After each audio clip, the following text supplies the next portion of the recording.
வணக்கம் மாணவர்களே, இந்த வீடியோவில் என்ன பார்க்க போகிறோம் அப்படின்னா 7ஆம் வகுப்பு கணிதமில் பருவம் 3ல் இயல் 1 எண்ணியலில் பயிற்சி 1.3 இருக்கக்கூடிய கணக்குகள் தான் பார்க்க போகிறோம். வாங்க பார்க்கலாம். 5வது கேள்வி. ஒரு குழந்தையின் மிதிவண்டி சக்கரமானது ஒரு சுற்றுக்கு 49.7 சென்டிமீட்டர் தூரத்தை கடக்கிறது எனில் 10 முழு சுற்றுக்கு அது கடக்கும் தூரத்தை கண்டறிக அப்படின்னு கொடுத்துருக்காங்களா. ஸோ ஒரு குழந்தையோட மிதிவண்டி அப்படின்னா நமக்கு தெரியல, சைக்கிள் ஒரு தடவை அந்த டயர் வந்து சுற்றி வந்துச்சு அப்படின்னா அந்த சக்கரம் வந்து ஒரு தடவை சுற்றி வந்துச்சுன்னா எவ்வளோ தூரத்தை கடக்குதுங்களா? 49.7 சென்டிமீட்டர் தூரத்தை கடக்குதுங்களா. அப்போ ஒரு தடவை சுற்றி வந்தால் 49.7 சென்டிமீட்டர் கடந்துச்சு அப்படின்னா 10 தடவை சுற்றி வந்தால் என்னன்னு கேட்குறாங்களா. அப்போ என்ன பண்ணுவோம்? 49.7ஓட 10 பெருக்கணும் அப்படின்னா கிடைச்சிருமா. ஸோ அப்போ ஃபஸ்ட்டு எழுதுகிறோம். ஒரு சுற்றுக்கு வந்து ஒரு முழு சுற்றுக்கு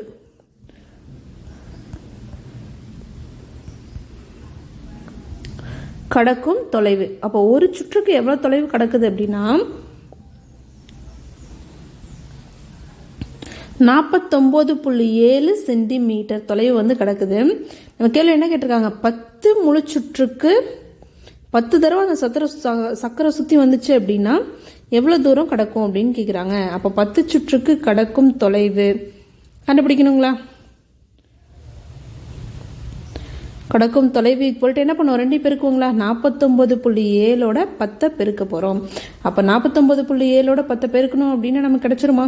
ஸோ நம்ம பெருக்கல்ல 10 100 1000 இருந்தால் ஈஸியாக பார்த்துருக்கோங்களா. என்னது? 49.7 பெருக்கல் 10. அப்போது 10க்கு எத்தனை 0 இருக்குது? ஒரு 0 இருக்குது. அப்போ இங்கே இருக்க புள்ளி ஒரு இலக்கம் பின்னாடி நகர்த்துவாங்களா. அப்போ என்ன ஆகிடும்? 497.0 சென்டிமீட்டர் அப்படின்னு கிடைச்சிரும். 497.0 சென்டிமீட்டர் அப்படின்னு கிடைக்குங்களா.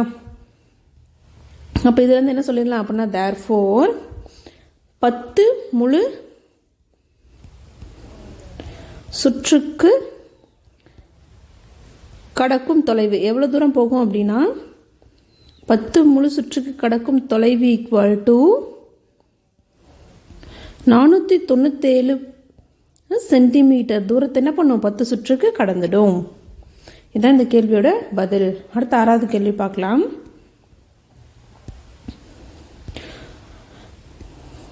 ஒரு வரைபடத்தாளின் விலை ரூபாய் 1.50 ஆகும். வரைபடத்தாள் அப்படின்னு நம்ம வரைவோம் இல்லைங்களா.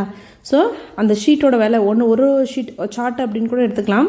அதோட ஒன்னோட விலை ₹1.50. ராதா ஒரு செருக்கேடு அப்படின்னு என்ன அர்த்தம் அப்படின்னா ஆல்பம் நம்ம சொல்லுவோம் இல்லைங்களா. ஃபோட்டோ ஆல்பம் மேக் பண்ணுறோன்னு சொல்லுவோம் இல்லையா. அந்த செருக்கேடு ஒரு ஆல்பம் மேக் பண்ணணும்னு நினைக்கிறாங்க. அதுக்கு எவ்வளோ வரைபடத்தாள் வாங்கணுங்களா?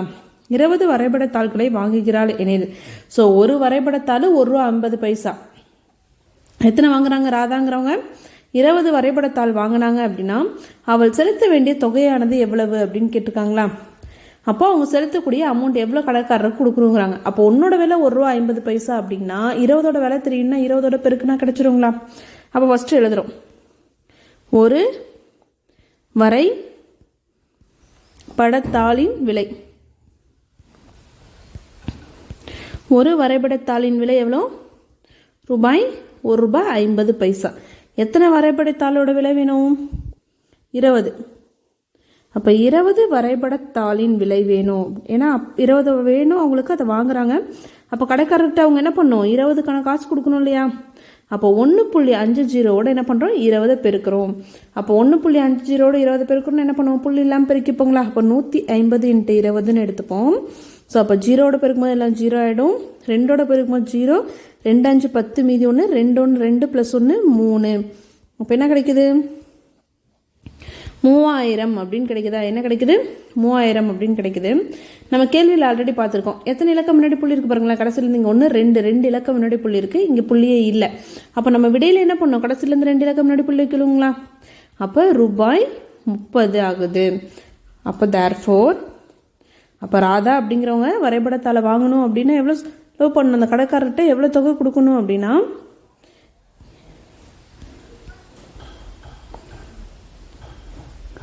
செலுத்த வேண்டிய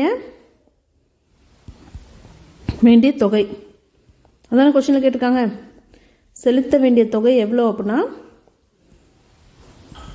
₹30. என்ன பண்ணணும்? அவங்க வாங்கின அந்த வரைபடத்தாளுக்கு கடைக்காரர்கிட்ட கொடுக்கணும். அடுத்து 7வது கேள்வி பார்க்கலாம். ஏழாவது கேள்வி, கீழ்கண்டவற்றில் பெருக்கல் பலனை காண்க. ஸோ என்ன கண்டுபிடிக்க சொல்கிறாங்க, பெருக்கல் பலன் கண்டுபிடிங்க அப்படின்ட்டு இருக்காங்களா. முதல் கேள்வி, 3.6 0.3 பெருக்கணும் என்ன விடை கிடைக்கும்னு கேட்குறாங்க. அப்போ 3.6 பெருக்கல் 0.3ங்களா. ஸோ பெருக்கல்ல புள்ளியோடு இருந்து என்ன பண்ணுவோம், புள்ளி இல்லாமல் பெருக்கிப்போங்களா. அப்போ 3.6 புள்ளி இல்லாமல் எழுதுனா 30,000, 0.3 புள்ளி இல்லாமல் எழுதுனா 0.3 ஆயிருங்களா. ஸோ பெருக்கி என்ன பண்ணுவோம், கடைசி புள்ளி வச்சுப்போம். அப்போ 3 6 18 மீதி 1 3 9 + 1 10 ஆகிடும். 0வோட பெருக்கும்போது 0ன்னு கிடைச்சிரும். அப்போ 8 0 1ன்னு கிடைக்குங்களா. அப்போ என்ன விடை கிடைக்குது நமக்கு, 108 அப்படின்னு கிடைக்குது. இது எப்போ, புள்ளி இல்லாமல் பெருக்கும் போது. அப்போ புள்ளி பார்க்கணுங்களா கொஸ்டினில். ஸோ எத்தனை இலக்கம் முன்னாடி புள்ளி இருக்குது அப்படிங்கிறத பார்க்கணும். இங்கேயும் பார்த்தோம் அப்படின்னா கடைசியிலேருந்து ஒரு இலக்கம் முன்னாடி புள்ளி இருக்குது, இங்கேயும் கடைசியிலேருந்து ஒரு இலக்கங்களா. அப்போ மொத்தம் இங்கே ஒரு இலக்கம் இங்கே ஒரு இலக்கம், அப்போ 2 இலக்கம் தள்ளி புள்ளி இருக்குது. அப்போ நம்மளோட பதிலில் என்ன பண்ணணும், 2 இலக்கம் தள்ளி புள்ளி வைக்கணும். அப்போ கடைசியிலேருந்து 2 இலக்கம் தள்ளி புள்ளி வச்சா என்ன வரும், 1.08ன்னு கிடைக்கும். அப்போ தேர்ஃபோர் 3.6ஓட 0.3 பெருக்கணும் அப்படின்னா 1.08 அப்படிங்கிற மதிப்பு நமக்கு கிடைக்குது. அடுத்து ரெண்டாவது கேள்வி, 52.3 பெருக்கல் 0.1 இருக்குங்களா. ஸோ 52.3 பெருக்கல் 0.1 ஃபர்ஸ்ட் என்ன பண்ணிப்போம், புள்ளி இல்லாமல் பெருக்கிப்போம். அப்போ 52.3 வந்து புள்ளி இல்லாமல் எழுதுனா என்ன வரும், 523 வந்துடும். 0.1 புள்ளி இல்லாமல் எழுதுனா 0.1 வருங்களா. இப்போ பெருக்கிறோம், 1ஓட பெருக்கும்போது என்ன ஆகும், அதே எண் வரும். 0ஓட பெருக்கும்போது 0 ஆகிடுமா எல்லாமே. அப்போ கூட்டினா என்ன வருது, 3 2 5 0ன்னு கிடைக்குது. அப்போ இதோட மதிப்பு என்ன கிடைக்குது, 0 5 2 3ன்னு கிடைக்குது. இப்போ புள்ளியை பார்ப்போம். இங்கே கடைசியிலேருந்து என்ன இருக்குது, ஒரு இலக்கம் முன்னாடி புள்ளி இருக்குது, இங்கே கடைசியிலேருந்து ஒரு இலக்கங்களா. அப்போ மொத்தம் இங்கே ஒரு இலக்கம் இங்கே ஒரு இலக்கம், மொத்தம் எத்தனை இலக்கம், 2 இலக்கம் தள்ளி புள்ளி இருக்குது. அப்போ கடைசியிலேருந்து நாமளும் என்ன பண்ணுறோம், 2 இலக்கம் முன்னாடி புள்ளி வைக்கிறோம். அப்போ தேர்ஃபோர் 52.3ஓட 0.1 பெருக்கும் போது நமக்கு 5.23 புள்ளிக்கு முன்னாடி இங்கே பாருங்க 0 5நாலும் 5 நாள் என்ன தான், 1 தான். அப்போ 5.23 அப்படிங்கிற விடை நமக்கு கிடைக்குது. அடுத்து மூன்றாவது கேள்வி, 537.4 பெருக்கல் 0.2 இருக்குங்களா. அப்போ ஃபஸ்ட்டு என்ன பண்ணுவோம், புள்ளி இல்லாமல் பெருக்கிப்போம். அப்போ 5374 வந்துடும். 0.2 புள்ளி இல்லாமல் என்ன வரும், 0.2ன்னு வருங்களா. இப்போ இதை பெருக்கும், 2ஆல் பெருக்கும்போது என்ன ஆகும், 2 4 8 2 7 14 மீதி 1 2 3 6 + 1 7 ஆகிடும். 2 5 10ன்னு வந்துடும். அதே பூஜ்ஜியத்தோட பெருக்கும்போது என்ன ஆகிடும், எல்லாமே 0 அப்படின்னு வந்துடுங்களா. இதை கூட்டினா 8 4 7 0 1 அப்படின்னு கிடைக்குங்களா. ஸோ அப்போ என்ன விடை கிடைக்குது அப்படின்னா 10,748ன்னு கிடைக்குது. எப்போது, புள்ளி இல்லாமல் பெருக்கும் போது. இப்போ புள்ளியை பார்க்கணுங்களா. இங்கே கடைசியிலேருந்து ஒரு இலக்கம் முன்னாடி புள்ளி இருக்குது, இங்கே கடைசியிலேருந்து என்ன இருக்குது, ஒரு இலக்கம் முன்னாடி புள்ளி இருக்குது. அப்போ மொத்தமாக 2 இலக்கம் முன்னாடி புள்ளி இருக்குது. அப்போ நம்மளோட பதிலே என்ன பண்ணோம், 2 இலக்கம் தள்ளி புள்ளி வைப்போங்களா. அப்போ என்ன விடை கிடைக்கும் அப்படின்னா 107.48ன்னு கிடைக்கும். அப்போ தேர்ஃபோர் 537.4ஓட பெருக்கல் 0.2 பெருக்கும் போது 107.48 அப்படிங்கிற விடை கிடைக்குது. அடுத்து நாலாவது கேள்வி, 0.6 பெருக்கல் 0.06 அப்படின்ட்டு இருக்குங்களா. ஃபஸ்ட்டு கொடுத்த கேள்வி அப்படியே எழுதிப்போம், 0.6 பெருக்கல் 0.06. அடுத்து என்ன பண்ணுவோம், புள்ளி இல்லாமல் பெருக்கிறோம். அப்போ என்ன ஆகும், 0 6 0 0 6ன்னு எழுதுங்களா. 6 6 36 மீதி 3 6 0 0 ஆகிடும். இந்த 3 அப்படியே வந்துடும். பூஜ்ஜியத்தோட பெருக்கும்போது 2 0 ஆகிடும். அடுத்து பூஜ்ஜியத்தோட பெருக்கும்போது 0 ஆகிடுங்களா. இப்போ 6 3 0 0ன்னு கிடைக்குதுங்களா. அப்போ நம்ம விட என்ன கிடைக்குது, 0 0 3 6ன்னு கிடைக்குது. 0 0 3 6ன்னு கிடைக்குது. இது எதோட விடை, புள்ளி இல்லாமல் பெருக்கணுது. இப்போ புள்ளியோட பார்க்கணுங்களா. அப்போ புள்ளி பார்த்தோம் அப்படின்னா, ஸோ இங்கே பார்த்தோம் அப்படின்னா என்னது, கடைசியிலேருந்து 2 இலக்கம் முன்னாடி புள்ளி இருக்குது, இங்கே கடைசியிலேருந்து என்ன இருக்குது, ஒரு இலக்கம் தள்ளி புள்ளி இருக்குது. மொத்தம் எத்தனை இலக்கம், இங்கே 2 இங்கே 1, அப்போ 3 இலக்கம் தள்ளி புள்ளி இருக்குது. அப்போ நம்மளோட விடையில் என்ன பண்ணோம், கடைசியிலேருந்து 3 இலக்கம் முன்னாடி புள்ளி வைப்போங்களா. ஸோ அப்போ 0.6ஓட 0.06 பெருக்கணும் அப்படின்னா 0.036 அப்படிங்கிற விடை நமக்கு கிடைக்குது. அடுத்த ஐந்தாவது கேள்வி, 62.2 பெருக்கல் 0.23 அப்படின்னு கொடுத்துருக்காங்களா. ஸோ இதை 2 பெருக்கணும். அப்போ என்ன வரும் பாருங்கள், 62.2 பெருக்கல் 0.23 பெருக்கிறோம். ஃபஸ்ட்டு என்ன பண்ணோம், புள்ளி இல்லாமல் எழுதிப்போங்களா. இப்போ 62.2 வந்து புள்ளி இல்லாமல் எழுதுனா என்ன வரும், 622ன்னு வரும். 0.23 புள்ளி இல்லாமல் எழுதுனா 0.23ன்னு வந்துடுங்களா. இதை பெருக்கிறோம், 3ஆல் ஃபஸ்ட்டு பெருக்கிறோம். 3 2 6 3 2 6 3 6 18ன்னு வந்துடும். அடுத்து 2ஆல் பெருக்கிறோம், 2 2 4 2 2 4 2 6 12ன்னு வந்துடும். பூஜ்ஜியத்தோட பெருக்கும்போது என்ன ஆகிடும்? எல்லாமே பூஜ்ஜியம் ஆகிடுமா? கூட்டினா 6, 6 + 4 10, மீதி 1, 8 + 1 9, 9 4 13, மீதி 1, 2 + 1 3, 1ன்னு வந்துடுங்களா? அப்போ என்ன கிடைக்குது? 1 3.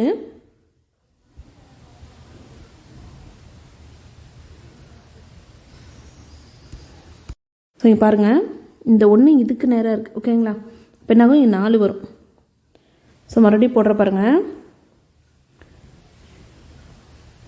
ஃபஸ்ட்டு என்ன இருக்குது அப்படின்னா 1 8 6 6 இருக்குது. இங்கே 4 4 2க்கு நேராக தான் ஒன்று இருக்குது. ஸோ 6, அடுத்து 6ஓட 4 கூட்டும் போது 0 10 ஆயிரும். 0 மேலே 1, இங்கே 9 + 4 13 ஆகிடும். மீதி 1, 1 + 1 2, 2 + 2 4, இங்கே முன்னாடி 1. அப்போ என்ன வருது? 14,306 அப்படின்னு கிடைக்குதுங்களா? 14,306 அப்படின்னு கிடச்சிருச்சு. இப்போ என்ன பார்ப்போம்? எத்தனை இலக்கம் முன்னாடி புள்ளி இருக்குன்னு பார்ப்போங்களா? ஸோ இங்கே பார்த்தோம் அப்படின்னா நமக்கு இங்கே கடைசியில் இந்த 2 இலக்கம் முன்னாடி புள்ளி இருக்குது. இங்கே கடைசியிலேருந்து என்ன இருக்குது? ஒரு இலக்கம் முன்னாடி புள்ளி இருக்குது. அப்போ மொத்தமாக 3 இலக்கம் தள்ளி புள்ளி இருக்குது. இங்கே ஒரு இலக்கம், இங்கே ஒரு 2 இலக்கம். அப்போ 1 + 2 நமக்கு என்ன ஆகிடும்? 3ன்னு கிடச்சிரும். அப்போ 3 இலக்கம் தள்ளி புள்ளி வச்சுன்னா கடைசியிலேருந்து எங்கே வரும்? 14.306ன்னு வந்துடுங்களா? அப்போ 62.2ஓட 0.23 நம்ம பெருக்கணும் அப்படின்னா 14.306 அப்படிங்கிறது நம்மளோட விடை. அடுத்த 6வது கேள்வி. 1.02ஓட 0.05 நம்ம பெருக்கணும். அப்போ என்ன பண்ணுவோம்? புள்ளி இல்லாமல் பெருக்கிப்போங்களா? 1.02 வந்து புள்ளி இல்லாமல் எழுதுனா 102 ஆகிடுங்களா? ஸோ 0.05 புள்ளி இல்லாமல் எழுதுனா என்ன வரும்? 005ன்னு வந்துடும். இப்போ இதை பெருக்கிறோம். I2 ஆகிடும், 10 ஆகிடும், மீதி 1, 5 × 0 0 ஆயிடும், +1 1 ஆகிடும், I1 5ன்னு வந்துடுங்களா? அடுத்து பூஜ்ஜியத்தோட பெருக்கும்போது என்ன ஆகிடும்? எல்லாம் 0. அடுத்து பூஜ்ஜியத்தோட பெருக்கும்போது எல்லாம் என்ன ஆகிடும்? 0 ஆகிடுங்களா? அப்போ 0 1 5 0 0ன்னு கிடைக்குது. அப்போ நமக்கு என்ன விட கிடைக்குது? 0 0 5 1 0 கிடைக்குதா? இப்போ இது புள்ளி இல்லாமல் பெருக்கிதான் நம்ம விடை கண்டுபிடிச்சிருக்கோம். அடுத்து என்ன பண்ண? புள்ளி வைக்கணுங்களா? ஸோ இங்கே பார்த்தோம் அப்படின்னா கடைசியில் இந்த 2 இலக்கம் முன்னாடி புள்ளி இருக்குது, இங்கேயும் 2 இலக்கம் முன்னாடி புள்ளி இருக்குங்களா? அப்போ மொத்தமாக எத்தனை இலக்கம் தள்ளி புள்ளி இருக்குது? 4 இலக்கம் தள்ளி புள்ளி இருக்குது. நமக்கு எத்தனை இலக்கம் தள்ளி புள்ளி இருக்குது? கடைசியிலேருந்து 4 இலக்கம் தள்ளி புள்ளி இருக்குங்களா?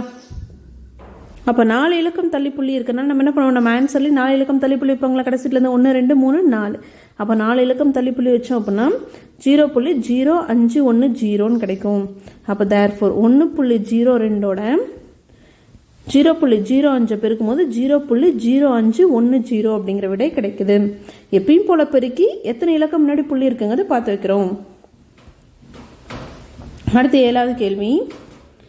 10.05ஓட 1.05 பெருக்க சொல்லியிருக்காங்களா? எப்படி பெருக்கும்? ஃபஸ்ட்டு புள்ளி இல்லாமல் பெருக்கிப்போங்களா? அப்போ 10.05 புள்ளி இல்லாமல் எழுதுனா என்ன வரும்? 1005ன்னு வந்துடும். 1.05 புள்ளி இல்லாமல் எழுதுனா 105ன்னு வந்துடுங்களா? இப்போ இதை பெருக்கிறோம். 5 5 25, மீதி 2, 5 0 என்ன ஆகிடும்? 0 ஆகிடும், +2 2 ஆகிடும், 5 0 0 5 1 5ன்னு வந்துடுங்களா? அடுத்து பூஜ்ஜியத்தோட பெருக்கும்போது என்ன ஆகிடும்? எல்லாமே 0 ஆகிடும். அடுத்து 1ஓட பெருக்கும்போது அதே எண்ணெய் நமக்கு வருங்களா? ஸோ போட்டாச்சு. இப்போ இது கூட்டம் என்ன வருது? 5 2 5 5 0 1ன்னு கிடைக்குதுங்களா? ஸோ அதை எழுதிக்கிறோம். அப்போ என்ன கிடைக்குது? 1,05,525ன்னு கிடைக்குதுங்களா? இப்போ புள்ளி பார்க்குறோம். இங்கே கடைசியிலேருந்து என்ன இருக்குது? 2 இலக்கம் முன்னாடி புள்ளி இருக்குது. இங்கே கடைசியிலேருந்து என்ன இருக்குது? 2 இலக்கம் முன்னாடி புள்ளி இருக்குது. அப்போ கடைசியிலேருந்து இங்கே 2 இங்கே 2. அப்போ 2 + 2 என்ன? 4 இலக்கம். அப்போ நம்மளோட விடையில் லாஸ்ட்லேருந்து 4 இலக்கம் முன்னாடி என்ன பண்ணுறோம்? புள்ளி வைக்கிறோம். அப்போ புள்ளி வைக்கும்போது என்ன வருது? 10.5525ன்னு கிடைக்குது. அப்போ தேர்ஃபோர் 10.05ஓட 1.05 பெருக்கும்போது 10.5525 அப்படிங்கிற விடை நமக்கு கிடைக்குது. அடுத்த 8வது கேள்வி. 101.01 0.01 பெருக்க சொல்லியிருக்காங்களா? எப்படி பெருக்குவோம்? புள்ளி இல்லாமல் பெருக்குவோங்களா? அப்போ 10,101 இது 001ன்னு வந்துடுங்களா? ஸோ 1ஆல் பெருக்கும் போது அதே எண்ணெய் நமக்கு கிடைக்கும். 0ஆல் பெருக்கும் போது என்ன ஆகிடும்? எல்லாமே 0 ஆகிடும். அடுத்து ஒரு 0ஆல் பெருக்கும் போது எல்லாமே என்ன ஆகிடும்? 0 ஆகிடுங்களா? இப்போ என்ன ஆன்சர் வருது? 1 0 1 0 1 0 0ன்னு கிடைக்குதுங்களா? இப்போ இதுதான் நம்மளோட விடை. என்ன கிடைக்குது? 0 0 1 0 1 0 1ன்னு கிடைக்குது. இப்போ புள்ளி வைக்கணும். கடைசியிலேருந்து எத்தனை இலக்கம் முன்னாடி புள்ளி இருக்குன்னு பார்க்கணுங்களா? இங்கே 2 இலக்கம், இங்கே கடைசியிலேருந்து என்ன இருக்குது? 2 இலக்கம். அப்போ மொத்தம் 2 + 2 4 இலக்கம். அப்போ நம்ம விடையிலேயே என்ன பண்ணுறோம்? கடைசியிலேருந்து 4 இலக்கம் முன்னாடி புள்ளி வச்சோம் அப்படின்னா 001.0101ன்னு கிடைக்குதுங்களா? இது எப்படி எழுதலாம் அப்படின்னா 1.0101ன்னு எழுதலாம். 001னாலும் 001னாலும் என்னதான்? ரெண்டும் சமம் தான். அப்போ தேர்ஃபோர் 101.01ஓட 0.01 பெருக்கும் போது 1.0101ங்கிற விடை நமக்கு கிடைக்குது. அடுத்து 9வது கேள்வி. 100.01ஓட 1.1 பெருக்க சொல்லியிருக்காங்களா?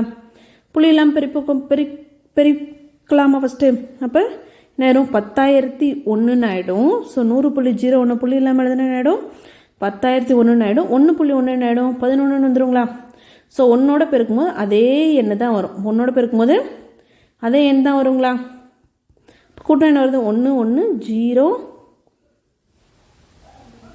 0 1 1 அப்படின்னு கிடைக்குதுங்களா? இப்போ இதுதான் நம்மளோட விடை. என்ன கிடைச்சிருக்கு? 1 1 0 0 1 1ன்னு கிடைச்சிருச்சு. அடுத்து என்ன பண்ணோம்? புள்ளி இல்லாமல் தானே இப்போ பெருக்கி ஆன்சர் கண்டுபிடிச்சிருக்கோம். அப்போ புள்ளி பார்ப்போம். இங்கே பார்த்தோம் அப்படின்னா கடைசியிலேருந்து 1 இலக்கம், இங்கே கடைசியிலேருந்து 2 இலக்கம் முன்னாடி புள்ளி இருக்குது. அப்போ 1 + 2 என்ன? 3 இலக்கம் முன்னாடி புள்ளி வைக்கிறோம். அப்போது 110.011 தான் விடை. அப்போ 100.01ஓட 1.1 பெருக்கணும் அப்படின்னா 110.011 அப்படிங்கிற விடை நமக்கு கிடைக்குது. இந்த வீடியோவில் உங்களுக்கு எதாவது டவுட் இருந்துச்சு அப்படின்னா கமெண்ட்டில் கேளுங்க. தேங்க்ஸ் ஃபார் வாட்சிங்.